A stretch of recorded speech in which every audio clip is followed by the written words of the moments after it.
Napansin ko nga lang pala, sir, kasi sa dami ng pangalan na may tatuan, yung inyo Evergreen Studio, kasi yung iba, bla bla, tattoo studio yung ano, kumbaga tattoo studio yung huli. Bakit kaiba ng inyo? Yun lang ang napansin ko sa pagka ano ng pangalan niyo eh. Yun nga. Kasi nagkataon, naging passion ko na talaga yung pagtatato. Kumbaga, sinabi mong passion is, masaya ka dun sa ginagawa mo. Kahit stress ka, masaya ka pa rin. Kahit napapagod ka, masaya ka pa rin.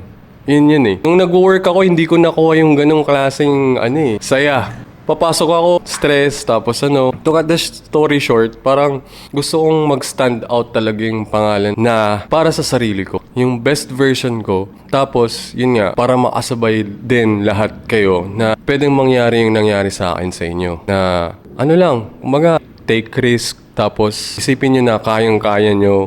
Maging competitive kayo. Yung competitiveness mo is hindi para sa taong nasa paligid mo eh.